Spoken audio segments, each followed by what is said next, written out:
Finnish Things in Finnish Canadian Homes Part 2. This is the second part to my first video, which was all about Finnish things that you might be able to find in a person's home. Someone that's from Finland living in another country, or even Finns themselves living in Finland. So all these things are very Finnish, and I wouldn't be surprised if you found them in any of the homes of any of your Finnish friends. So let's get started, and I'll show you the first one. Number one is arabia. So in the first video, I did show you some arabia pottery. That was it's a stoneware dish that I use. It's a casserole dish, but arabia also makes beautiful dishware. This is, it's got the arabia on the bottom. And if you watched any of my Instagram videos, you would have seen me sometimes having my coffee from this, because that's a traditional cup and saucer that you would have your coffee in Finland, and then it's got the whole set. It's got plates and everything. This is just one style. I happen to have inherited this from my aunt, but arabia makes many different dishware, glassware, stoneware sets in various formats. Now this set, I'm pretty sure, is from the 70s, so it's quite old.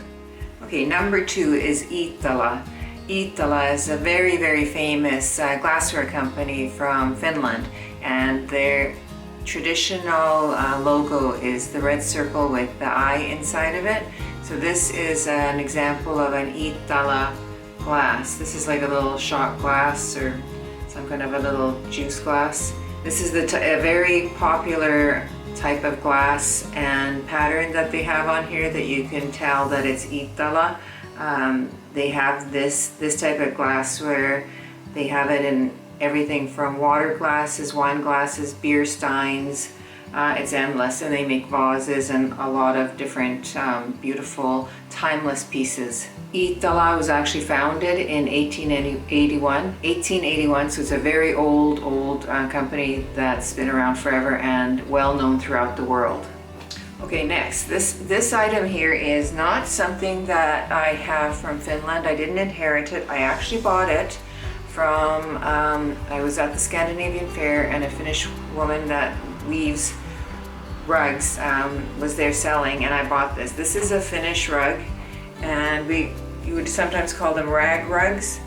And if you see any of the Finnish homes, you will always see these types of rugs on the floors.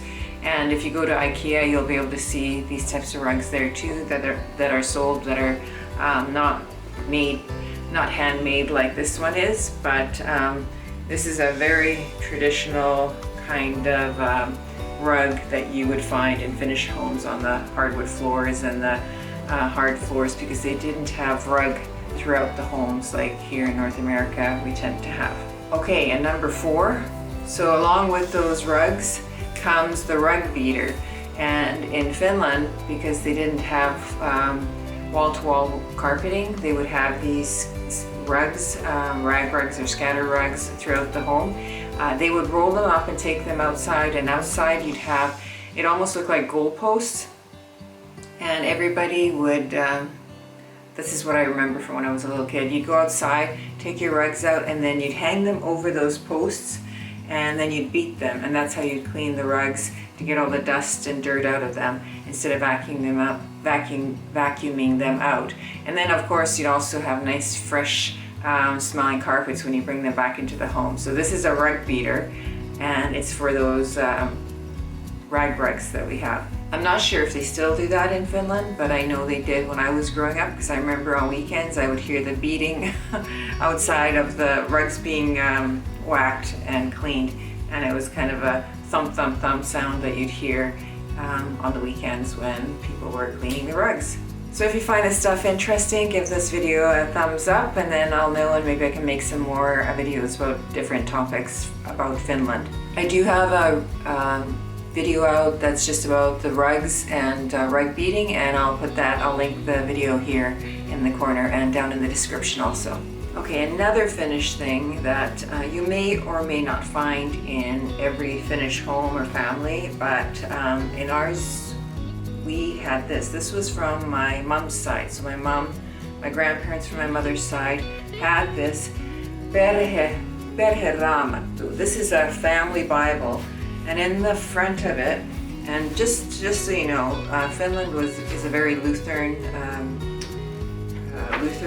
country, so my grandparents were Lutheran, and maybe that has something to do with the Bible, and they were very, not strict, but they followed the Lutheran traditions and things like that. So anyways, this Bible has the family tree inside here, and it's actually not only written out, but they actually have a picture of a family tree, and it's in here, and it's not completed. I'm sad.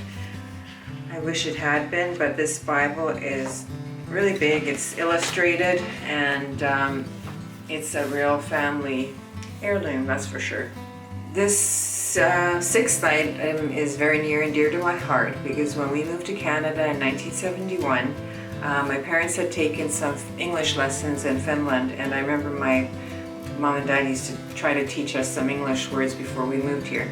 But this sad little dictionary is the Finnish English dictionary that my mom had, and it's just falling apart, but I'm keeping it safe because this was well used. When we moved to Canada, we would have this out all the time, looking up words when we were trying to speak to somebody. So I'm sure anybody that's living abroad from Finland will have something like this in their possession, or at least they did at one time. Now, I'm not sure how Finnish this is, but there's a lot of things that they did in school if you were going to school back in the 40s, 50s, and this is one of them. This is like a photo album that was made, and I think my dad might have made it in school, or my grandmother or my grandfather. But inside here you'll find all the old pictures with a little caption, handwritten, saying where it's been taken and who's in the picture. But I have a few of these, and they're getting kind of worn out a little bit, but they look very handmade, and they had been cared for very lovingly, and the pictures have been really nicely put into these books. And it's something that I'm sure if you're in Finland, you probably have a similar book like this, or if you've moved out of Finland, you'll have something like this that you've brought back from your parents or grandparents. So I'm not sure who would have this type of thing in their possession, but Finland is known for their birch trees and the love of forests and anything to do with trees. And I know that they make a lot of baskets and shoes and decorative things from birch bark.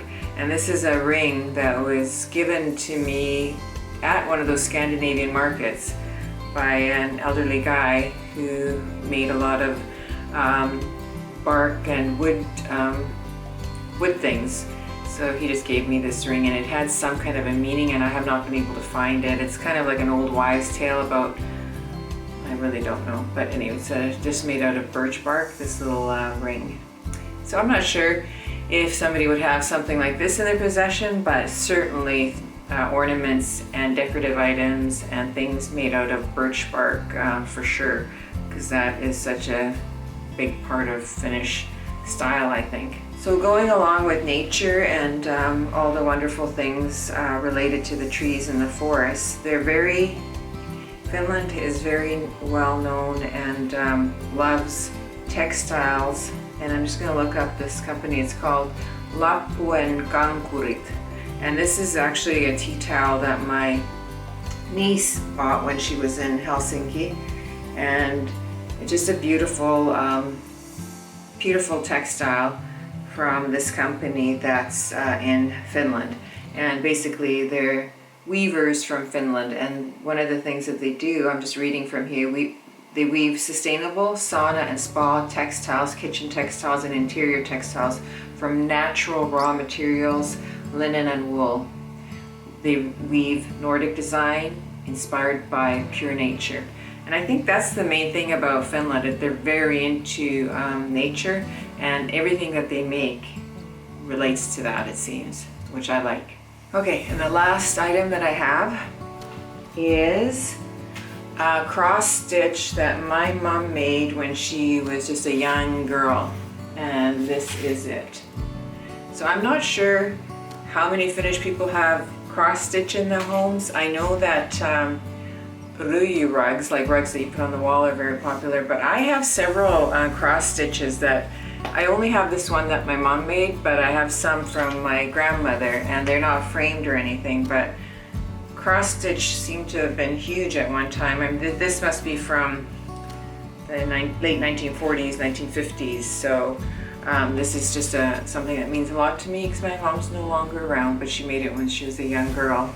And I know that things like cross stitch and putting kind of these decorative rugs on the walls is a very Finnish thing. So hit the like button again if you enjoyed this video, found it interesting, and if you want to know anything more about a particular item, I can go into more detail. I know this was just a brief overview of a few things, and there's a lot more Finnish things that I can find around my house that I've either bought here from somebody that's from Finnish suppliers or that has been handed down to me. So let me know what you think. Leave me a comment if you'd like. I love reading them. And if you're interested in more things about Nordic countries in Finland, and I did make a video about sandwiches in Finland, so you can watch it right here. It talks a little bit about how we like to eat our sandwich. Okay, you'll find everything related to Finland in my playlist titled Finland, and I've got other playlists under there too with things related to the home. And if you enjoyed this video, give it a thumbs up. Otherwise, I hope you enjoyed this and have a great week and stay healthy. Bye!